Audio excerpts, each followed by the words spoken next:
Hi guys! I've got 7 incredible traps for white, featuring lightning-fast checkmates that your opponents will never see coming. You have to watch until the very end, because there's one checkmate that's truly the most special of them all, and chances are you'll never see it coming either. Let's begin. Trap number 1. We're going to play the Janzen Gambit. Against the Dutch defense, of course. A typical Dutch player will usually develop their knight behind the f-pawn. Just play h3. And, after knight f6, let's go! Rock and roll! Janzen Gambit! If pawn takes, pawn recaptures. Of course, black is happy to grab a free pawn right at the start of the game. Please, don't resign. Just push the pawn. And if black gets careless, just smash that knight. And the question is, where is this knight supposed to go? If knight to h6... What? No good, bro. Bishop takes knight. After pawn recaptures... Yes! Queen h5. Mate! Or, if knight goes back to f6, black is going to lose a lot of tempo here. Because after pawn to e5, the knight has to move again. And moving the same piece 4 times in the opening is obviously not recommended. That's a huge waste of tempo. Or, if black pushes the pawn to protect the knight, please feel free to pause the video. What's your move? Pawn to f3? Sure, go ahead. We play, the rook! Look at that rook. So majestic. Ready to take down black's kingside rook. And now, that knight doesn't look too healthy anymore. Of course black is going to take the rook. Just take the knight.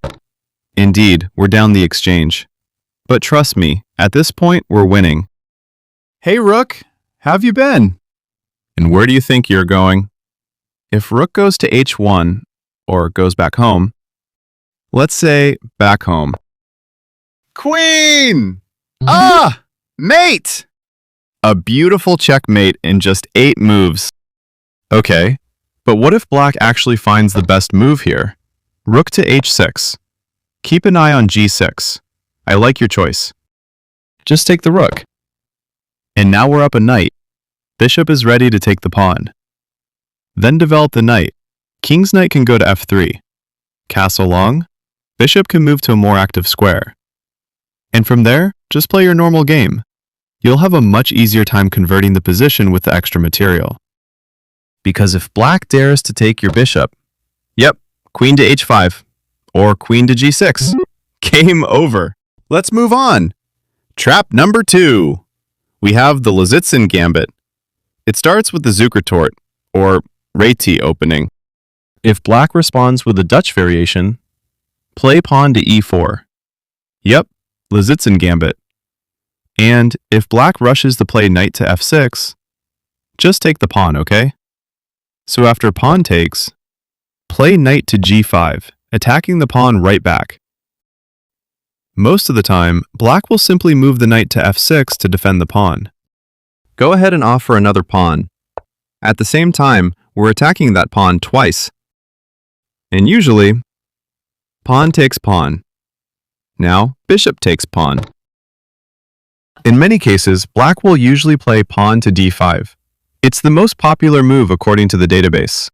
Because if black chooses a different move, let's say pawn to h6, trying to attack the knight, it's also a popular move, but it's a blunder, because we simply play bishop to g6, checkmate. Okay, let's say black plays pawn to d5. Please feel free to pause the video. What's your move here? Are you ready? Ready! Castle? No, not that, bro. The bishop! No matter what takes your bishop, whether it's the rook or the knight, if rook takes, just take it back. Or, for instance, knight takes bishop. Here we go! Check. We're also attacking the knight twice. If pawn blocks, just take it Black is going to lose a lot of material for nothing. Or, if king moves away, we jump the knight in double attack!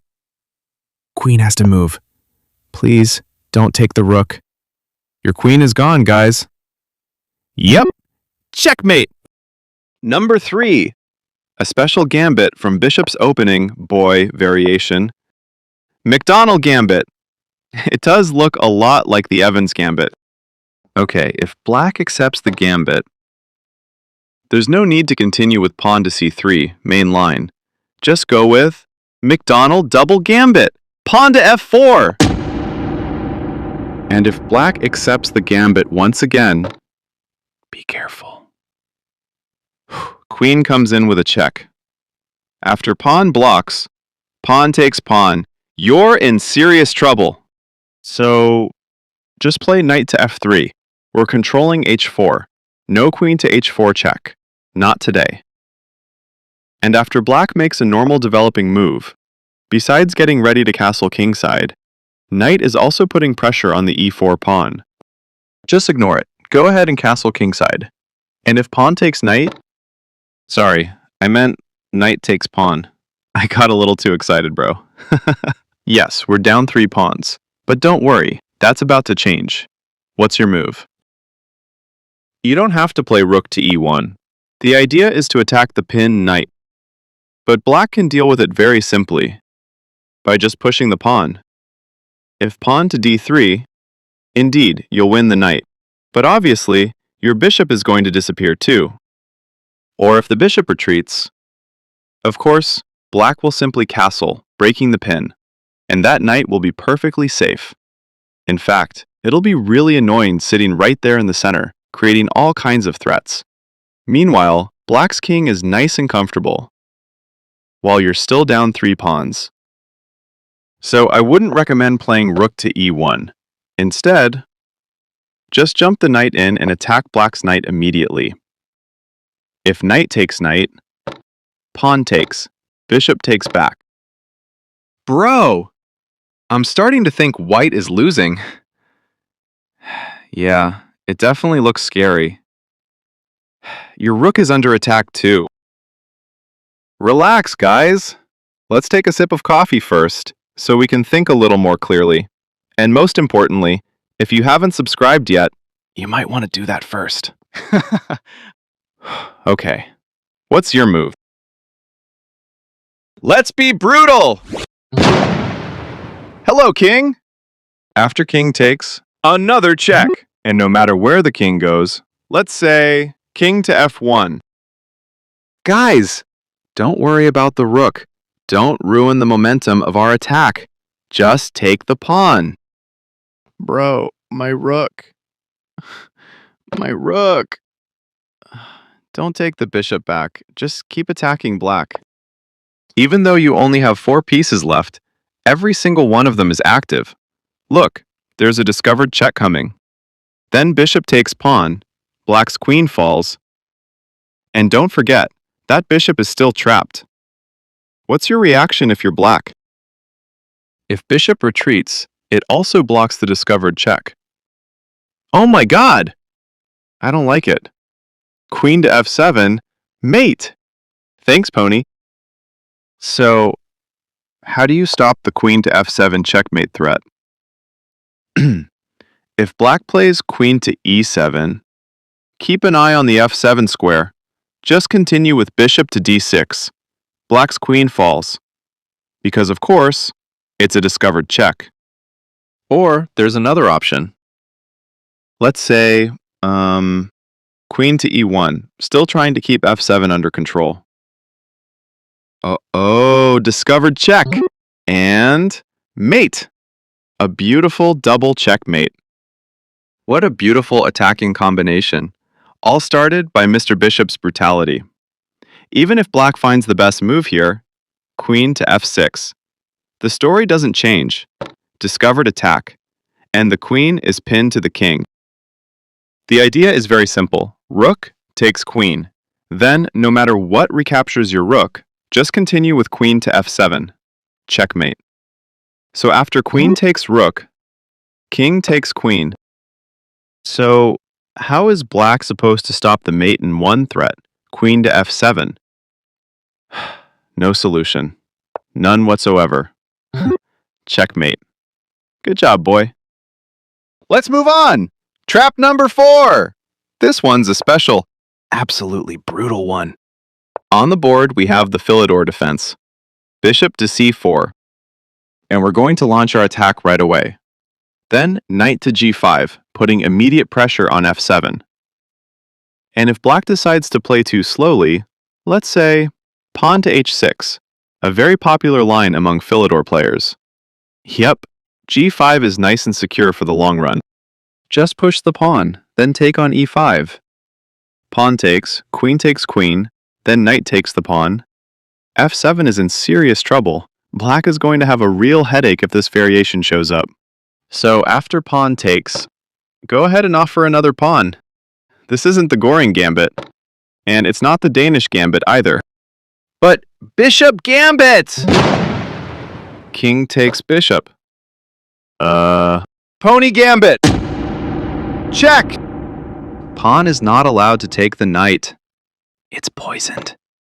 Black's queen is dead. So after king moves anywhere, trust me, you're winning.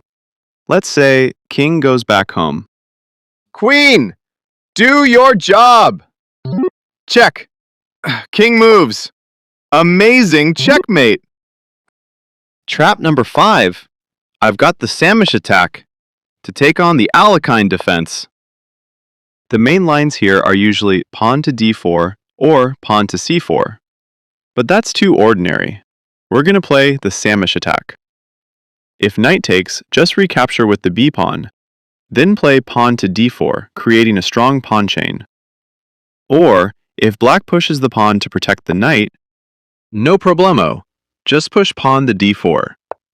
And after black attacks your key pawn, we simply overprotect the center pawn.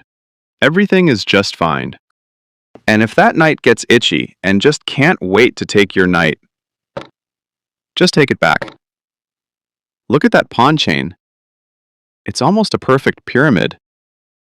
Solid as a rock. If pawn takes on e5, just recapture with the f-pawn. Don't worry, everything's under control, guys. Then develop the knight. Bishop can move to a more active square. And of course, castle kingside. Then go ahead and launch your invasion. What invasion? What do you mean everything's under control? Look, black's launching a quick attack on our king. No problem. We simply block it with the pawn. Safe and simple. Queen check again? Easy, guys. Just trade queens. You're winning. Because look at black's position. Not a single piece has developed, except the queen. Bro, what about your rook? Wait. Since when has that queen been attacking my rook? Something's definitely not right, guys. I think we messed something up somewhere. What can I even say? What's done is done. The show must go on. Knight to f3. Hey bro, I've got some good news. Look at black's queen. She's trapped, and you're about to catch her. The plan is simple. King to f2. Then bishop to g2. Black's queen is dead. If black sees what's coming, they'll definitely start looking for a way to save the queen. What would you do if you were black? Okay, there's really no better option than bishop to d7, then bishop to c6, trying to put pressure on the knight, the defender of the h2 pawn. Just stick to the plan. After bishop to c6, play bishop to g2. Black queen is trapped. So black has no choice but to play bishop takes knight. Recapture with the queen. Then bishop takes queen. So, there's no choice. Queen has to take on h2. From here, you can win the queen in just 2 moves. First, activate your dark squared bishop. Then, rook to h1. 100% guaranteed, that queen is yours, okay? But I'd rather take the queen for a little walk first. Let's attack the rook. And the same idea still works. Then rook to h1. Black's queen falls. So, if black doesn't want to lose the queen, yes, queen has to get out of there fast. What's your move? That's exactly right! Check! King's only move. Another check! Pawn has to block. Finish the game with bishop takes pawn. Checkmate! Trap number 6. We're still in the bishop's opening. MacDonnell Gambit. In the previous trap, we played pawn to f4. This time, we're going with the Danker Gambit, and we attack the bishop. If bishop retreats to a 5, or c5, let's say it goes to a 5, just push the pawn. If pawn takes pawn, we have a tactical shot. After king takes bishop, play queen to h5, check. On the next move, just take the bishop. And we've successfully exposed black's king. Okay, let's go back. Or, what if the bishop goes back home? Just play the standard move, then take the pawn. So after pawn to d6, just push the pawn. This is very similar to a Philidor defense position. No matter which variation black chooses, white is simply in the better position here. According to the engine, white is about plus 1.5 with a clear positional advantage. If pawn takes pawn, just castle kingside. Or if black pins your knight instead, just unpin it with queen to b3. Look, f7 is under pressure. b7 is in trouble too. And if queen tries to defend f7, she could also go to c6. It looks flexible, but it doesn't help. Just take the b7 pawn. That rook is as good as gone. Because if the queen tries to protect the rook, just play bishop to b5. Black's queen is gone. Or, I also see this move quite often. Bishop takes knight. The idea is obvious, to damage your kingside pawn structure. Just take the pawn, check. If king to e7, then queen to e6, mate. So king has to go to d7. Keep checking. King's only move. Another check. If knight blocks, just takes. Queen recaptures. Pawn check. After kings moves away. Just take the queen. You win. Okay, we go back. But what if the knight doesn't block this time, and the king moves instead? Okay, time for a puzzle. Find the mate in 2. If you solve it, drop your answer in the comments. Thanks. For the final trap, I have the Italian game, Giuoco Piano. Castle kingside. Black is also getting ready to castle, while the knight attacks the pawn. Okay, the Deutz Gambit. Hey, bishop. The main line here is bishop takes pawn. Gambit accepted. Recapture the bishop. After knight takes knight, simply pin the knight. Your plan is to push the f-pawn, and then capture on e5. Because if e takes f, the knight falls. Most of the time, black pushes the pawn to chase away the bishop. Just maintain the pin with the same idea, then play f4. And if black isn't comfortable with the position, let's say they try to break the pin, I don't recommend retreating the bishop to g3. Just stick to the original plan. Now you're attacking g5 twice, and e5 is under attack as well. Guys, your bishop isn't hanging for free here, because you can capture on e5. Now the pawn attacks the knight, and the other knight is under attack by the queen. That means you're about to regain the minor piece. As a bonus, black's pawn structure looks pretty ugly. It's badly damaged. And also notice that f7 is indirectly becoming a serious weakness. Even if the game continues, I'm confident black will be under tremendous pressure. Let's go back. Or, what if black captures with the pawn instead? What's your move? Okay. Let's go brutal! Hey man, need something? Knight is still pinned to the queen. If pawn takes rook... I like that. Just take the knight. Next target. This knight is double pinned, to the queen and to the rook. That means you'll win a minor piece even if it costs you a rook. Okay, let's say black castles. Capture the knight attacking the queen. After the queen moves, how do you stop queen to g7, checkmate? The pawn can't block it because it's pinned by the bishop. So, no matter what black does, yep, queen to g7, checkmate. Okay guys, those were 7 beautiful traps, each ending with an elegant checkmate from different white openings. Which checkmate was your favorite? Drop your answer in the comments. I hope you enjoyed the video, and I hope you found it helpful. Stay happy. Wishing you success. Take care of yourselves. I'll see you in the next video. Thanks for watching.